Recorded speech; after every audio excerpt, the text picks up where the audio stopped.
جنہوں نے حج اکبر کی سعادت حاصل کی ہے، اللہ تعالیٰ ان کا حج قبول فرمائے، خیریت سے گھر لے کر۔ جو حالیہ سیلاب اور بارشوں سے متاثر ہوئے ہیں، رب العالمین ان کے گھروں پر کرم فرما دے اور ان کی مشکلیں آسان فرما دے۔ پاکستان کی اللہ تعالیٰ خیر فرمائے، اندرونی اور بیرونی انتشاروں سے محفوظ فرمائے، اور یہاں کی مسجدیں، یہاں کے اولیاء اللہ کے آستانے تا قیامت شاد و آباد رہے۔ جناب، سری لنکا میں صدارتی محل پر حملہ ہوا ہے اور پاکستان میں بھی کوئی حالات کوئی اچھے نہیں ہیں، معاشی حالات بھی اوورال، اس کو کس تناظر میں دیکھ رہے ہیں، کس طرح کمپیئر کریں گے؟ دیکھیے، سری لنکا کے حالات پوری قوم نے دیکھے ہیں۔ ان حالات نے جنم کیوں لیا، اس کو سمجھنے کی ضرورت ہے۔ آج وہاں جو معاشی بحران ہے، اس کی وجہ کیا ہے؟ یہ یکلخت تو نہیں ہوا، بتدریج معیشت بگڑتی گئی اور ڈیفالٹ کی طرف بڑھ رہی ہے۔ ہمارے ہاں جو آج کل معاشی مشکلات ہیں، یہ پچھلے 40 سالوں کی کوتاہیوں کا نتیجہ ہے، اور آج پاکستان بڑے نازک معاشی حالات سے دوچار ہے۔ اللہ نہ کرے کہ سری لنکا جیسی حالت پاکستان میں پیدا ہو، لیکن ہم اس کے قریب تر جا رہے ہیں۔ ضرورت اس امر کی ہے کہ ہم ان حالات کو سمجھتے ہوئے ایسی منصوبہ بندی کریں کہ ہم وہ نوبت نہ دیکھیں۔ عمران خان صاحب نے اور تحریک انصاف نے ان حالات سے قوم کو آگاہ کیا، مقتدر حلقوں کو آگاہ کیا کہ اس وقت معاشی حالت نہ صرف سنبھلی ہے، بلکہ ہماری معیشت گروتھ کی طرف مائل ہو گئی ہے۔ اگر اس سٹیج پر سیاسی عدم استحکام پیدا کیا گیا، جو کہ عدم اعتماد کی تحریک نے پیدا کیا، اور سیاسی بے یقینی کی کیفیت پیدا ہوئی جو کہ آج کل ہے، تو ہماری معیشت متاثر ہوگی۔ آپ نے دیکھا کہ پاکستان کی معیشت اس وقت شدید دباؤ میں ہے اور ہر شہری پریشان ہے۔ بجٹ میں بڑے سخت اقدامات اٹھائے گئے ہیں، نئے ٹیکسز لگائے گئے ہیں، پیٹرول ڈیزل کی قیمت بڑھائی گئی ہے، گیس کی قیمت بڑھائی گئی ہے، بجلی کے نرخ بڑھائے گئے ہیں، خوردنی اشیاء جو ہیں وہ آسمان کو چھو رہی ہیں، اور مہنگائی کا جو جن ہے وہ بوتل سے باہر آ چکا ہے۔ آج لوگ 30% افراط زر کا ذکر کر رہی ہیں۔ آج ہمارا جو ریٹ آف انٹرسٹ ہے وہ 15% ہو گیا ہے۔ 15% ریٹ آف انٹرسٹ میں آپ بتائیے اس ملک میں خاک سرمایہ کاری ہوگی۔ ٹیکسٹائل سیکٹر نے اعلان کر دیا ہے کہ عید کے بعد وہ اپنے کارخانے بند کر رہے ہیں، کیونکہ ان کے پاس گیس کی سپلائی بند ہو گئی ہے۔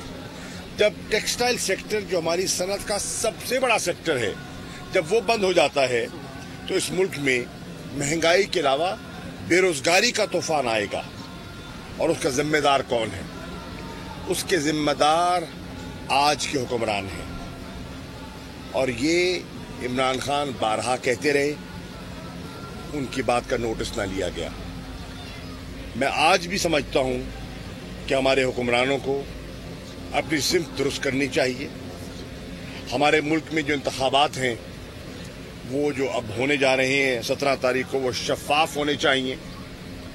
اللہ نہ کرے اگر ان میں کوئی گڑبڑ کرنے کی کوشش کی گئی تو مجھے خوف ہے، مجھے ڈر ہے، سری لنکا جیسے حالات اللہ نہ کرے پاکستان میں پیدا ہو سکتے ہیں۔ میں بر وقت کہہ رہا ہوں، اصلاح کا پہلو ہاتھ سے نہ جانے دیجیے، احتیاط کیجیے۔ ہمارے جتنے ادارے ہیں، ہماری سول بیوروکریسی ہے، हमारी पुलिस है, हमारे रेंजर्स हैं जो तैनात होंगे, उनकी जिम्मेदारी है कि वो अमन आमा बरकरार रखें और हमारी इंतज़ामिया की जिम्मेदारी है वो सियासत में मुलव्वस ना हो। अगर होते हैं तो आप देखेंगे पब्लिक रिएक्शन होगा। लोग जिसे कहते हैं ना कि बिल्कुल सैचुरेशन पॉइंट पर हैं, जरा सा एक चिंगारी चाहिए, जरा सी चिंगारी अगर आई तो आग भड़क जाएगी और वो पूरे मुल्क को अपनी लपेट में ले लेगी। हम ऐसा नहीं चाहते। अच्छा, इलेक्शन कमीशन बाइक्स हो चुका है, माइनर से जुर्माने किए जा रहे हैं 40-45 हज़ार रुपए के, इसके साथ साथ बाइक्स दी जा रही हैं, बाकी सहूलियात दी जा रही है, वोटर्स को कायल किया जा रहा है, अट्रैक्ट किया जा रहा है। देखिए, पहली बात तो ये है, ज़ैन कुरैशी PP 217 के जो उम्मीदवार हैं उन्होंने इन राइटिंग शिकायत की आरओ को।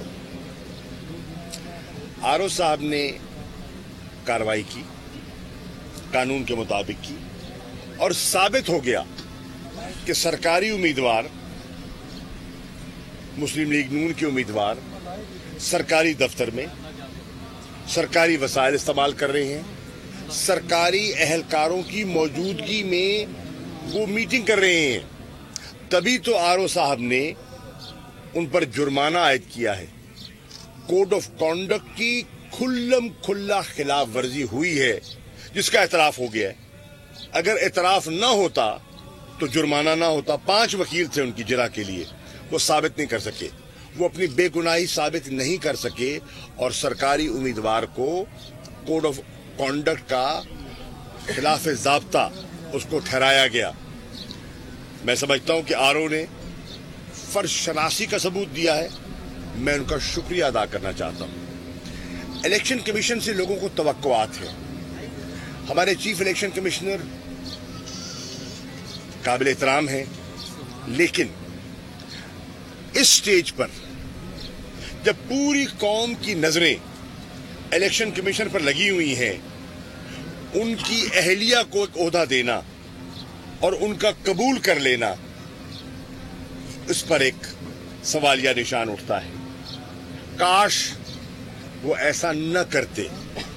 उनका मनसब इस बात का तकाजा कर रहा, वो उस ओहदे की अहल हों, ऑन मेरिट अहल हों, लेकिन आज नहीं, इंतखाबात के बीच में उनको ये जिम्मेदारी से कबूल करने से इज्तनाब करना चाहिए था। हाँ, 17 के बाद रूटीन में उनको जिम्मेदारी सौंपी जाती और वो ले लेती तो उसमें कोई गलत बात नहीं थी। आफ्टर ऑल वो एक सरकारी मुलाजिम है, लेकिन टाइमिंग इंपॉर्टेंट है।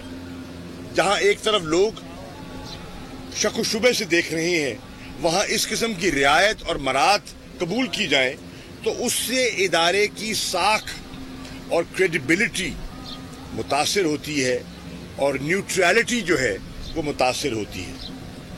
शाजी इमरान रियाज खान जो एंकर पर्सन है, उनको गिरफ्तार किया गया। ये पंजाब पुलिस के वही हथकंडे इस्तेमाल कर रही है जैसे मुस्लिम लीग पहले करती रही। क्या कहेंगे, आज़ादी सहाबत पर फिर उसी तरह हमले हो रहे हैं? इमरान रियाज खान को गिरफ्तार किया गया, तकलीफ पहुंचाई गई। पाकिस्तान तहरीक इंसाफ ने इज़हार यकजहती के तौर पर प्रोटेस्ट डे कॉल किया और मुख्तलिफ प्रेस क्लब्स के सामने हमने एहतजाज भी किया, टोकन एहतजाज किया, अपनी यकजहती और अपनी हमदर्दी का इजहार किया। लेकिन आज अल्हम्दुलिल्लाह उन्हें जमानत पर वो हैं, लेकिन वो डटे रहे। उन्होंने कहा मैं किसी के लिए नहीं, मैं पाकिस्तान के लिए बात कर रहा हूँ, मैं आज़ादी गुफ्तार की बात कर रहा हूँ, मैं अपने फंडामेंटल राइट को प्रोटेक्ट कर रहा हूँ, मैं अपना प्रोफेशनल जर्नलिस्टिक किरदार अदा कर रहा हूँ। मुझे हैरानी है कि मीडिया का बहुत बड़ा तबका जानते हुए कि एक जर्नलिस्ट पर इस किस्म की कार्रवाई हुई है, खामोश तमाशाई बना हुआ है। जो फ्रीडम ऑफ एक्सप्रेशन के दाई हैं आज खामोश क्यों हैं? जो फंडामेंटल राइट्स के अलंबरदार हैं आज वो मसलहतन दबे हुए क्यों दिखाई दे रहे हैं? उनको इमरान रियाज के साथ खड़ा होना चाहिए था। समी इब्राहिम के साथ कल कार्रवाई हुई, उन पर हमला किया गया, उन पर FIR दर्ज हो रही हैं। आज हमारी फ्रीडम ऑफ एक्सप्रेशन और फ्रीडम ऑफ प्रेस के लोग कहाँ हैं, क्यों खामोश हैं, ये आज सवालिया निशान उठ रहा है। और वो इंडिपेंडेंट जर्नलिस्ट जो खामोश है, उस पर लोग तनकीद कर रहे हैं। असूली मौक़िफ़, शख्सियत को छोड़िए, असूली मौक़िफ़ पर उन्हें इमरान रियाज, समी इब्राहिम, अरशद शरीफ और दीगर ऐसे हजरात जिन्हें बिला वजह हुकूमती जबर का निशाना बनाया गया, उनका साथ देना चाहिए था। मैं बरमला इमरान रियाज खान के साथ, समी इब्राहिम के साथ, अरशद शरीफ के साथ और ऐसे दीगर सिंध के सहाफ़ी जिन्हें कत्ल किया गया और उनके खानों को इंसाफ नहीं मिला, उनकी सुनवाई नहीं हुई, मैं उनके साथ इजहार हमदर्दी भी करना चाहता हूँ और इजहार यकजहती भी करता हूँ। अच्छा सर, पाकिस्तान और अमेरिका के सफारती ताल्लुकात सर जी, लोगों को कहा जा रहा है जी पैसे दिए जाए और वोट दें, तो ये कब तक सिलसिला चलता रहेगा? देखिए नोट की सियासत ने पाकिस्तान को इस नहज पर ले आई है। आज मैं दरख्वास्त करूंगा, PP 217 में नहीं, इन तमाम 20 हलकों में पाकिस्तानियों अपने शऊर से काम लो और पैसे की सियासत को रद्द कर दो, हक और इंसाफ का साथ दो, तराजू में तोलो। जो आपको बेहतर लगे, जिसकी पॉलिसी बेहतर है, जो उम्मीदवार बेहतर है, जिस जमात की सोच बेहतर है, जिसका फलसफा बेहतर है, उसको तरजीह दो। ये चमक, ये घी के कनस्तर या आटे की बोरी, ये 4-5 हज़ार रुपया शनाख्ती कार्ड का दे रहे हैं। मुझे बताएं, वो घराने जो 5,000 से लेकर अपना ज़मीर फरोख्त करेंगे, वो 5,000 कितने दिन चलेंगे? 1 दिन, 2 दिन, 3 दिन, 4 दिन, 5 दिन? 5 दिनों के लिए पूरे मोहल्ले में आप अपने आप को रुस्वा करेंगे? छुपती बात नहीं है। जो शनाख्ती कार्ड देगा, जो पैसे लेगा, वो बेनकाब हो जाएगा। और मैं अपील कर रहा हूं अहलियान मोहल्ला से, अगर कोई ऐसा करता है उस पर नजर रखिए और उन्हें कायल कीजिए। ये गलत बात है। जो उनको खरीदने की कोशिश करता है आपके जमीर को, इस जमीर फरोशी का तो सुप्रीम कोर्ट ने बंदोबस्त किया है और कहा है कि जाओ वापस अवाम से मैंडेट लेकर आओ। तुमने अपना जमीर बेचा, टिकट के लिए, पैसों के लिए जमीर बेचा, और आइन का आर्टिकल 63 इसकी गुंजाइश नहीं देता। सुप्रीम कोर्ट ने जमीर फरोशी को मुस्तरद किया है। मुझे यकीन है कि पाकिस्तान की आवाम भी जमीर फरोशी को इंशाअल्लाह मुस्तरद करेगी। लोग बाशऊर हो चुके हैं और वो नोटों की खातिर वोटों का सौदा नहीं करेंगे। अच्छा सर, पाकिस्तान और अमेरिका सफारती ताल्लुकात की 75वीं सालगिरह मनाई गई, क्या कहेंगे इस सालगिरह के मौके पर? देखिए, 75वीं सालगिरह मनाई गई है तो मनाई जानी चाहिए, इसमें कोई गलत बात नहीं है। इन 75 सालों में हमारे जो ताल्लुकात हैं, उन्होंने कई नशेब व फराज देखे हैं, जिसको अंग्रेजी में कहते हैं ना, सिक्लिकल नेचर के थे। कभी हम most allied of the allies थे और कभी हम most sanctioned of the allies रहे हैं।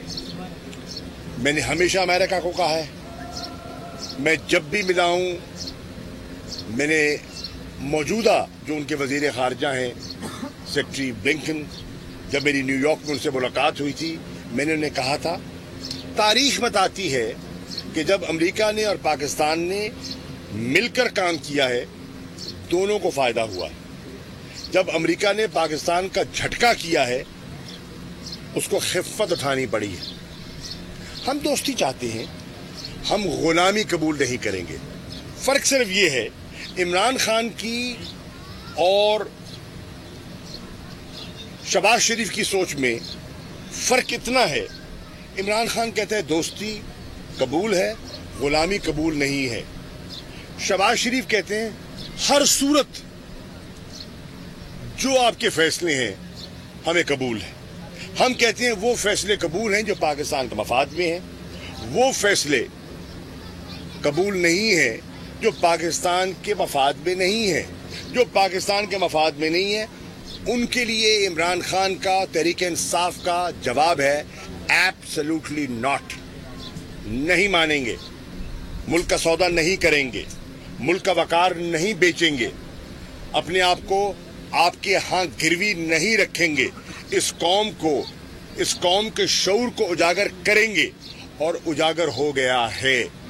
اگر کسی کو غلط فہمی ہے تو وہ عمران خان کے جلسوں میں چلا جائے اور لوگوں کے جذبات کو دیکھے. جب ٹخنے پانی تھا چیچا وطنی میں اور وہاں ایک جم غفیر تھا, وہ بھی ایک اشارہ تھا کہ قوم تیار ہے. آج قوم بیدار ہے, اور عمران خان کو میں اس عید پر عید مبارک کے علاوہ ایک مبارک دیتا ہوں کہ اس نے قوم میں بیداری پیدا کر دی ہے. اس نے کہا ہے اپنے لباس پہ فخر کرو, اپنی زبان اردو پہ فخر کرو, مت تابع ہو جاؤ. انگریزی بولنی ہمیں آتی ہے, ہم آکسفورڈ کیمبرج کے پڑھے ہوئے ہیں, لیکن ہمیں کسی احساس کمتری کا شکار نہیں ہونا. ہمیں اپنی زبان پر فخر ہے, ہمیں اپنے لباس پر فخر ہے, ہمیں ان مساجد پر فخر ہے, ہمیں ان آستانوں پر فخر ہے جنہوں نے بر صغیر میں اسلام کا دیا جلایا. تو یہ ہے عمران کا پیغام, اور یہ ہے قوم کی آواز. عمران خان کا جلسہ سر, انتظامات اوورال کیسے دیکھ رہے ہیں؟ 14 تاریخ کو انشاءاللہ عمران خان ملتان تشریف لا رہے ہیں. پریڈ گراؤنڈ کہہ رہا ہوں, جو قاسم پور کا شام لاٹ کا جو گراؤنڈ ہے, سبزہ زار ہے, اس میں انتظامات شروع ہو گئے ہیں. سٹیج بننا شروع ہو گیا ہے. 13 تاریخ کو زین قریشی نے ایک استقبالی ریلی کا انتظام بھی کیا ہے, اور میں امید کرتا ہوں کہ ہمارے نوجوان 14 کے جلسے کے لیے اس ریلی میں شرکت فرما کر جلسے کو رونق بخشیں گے.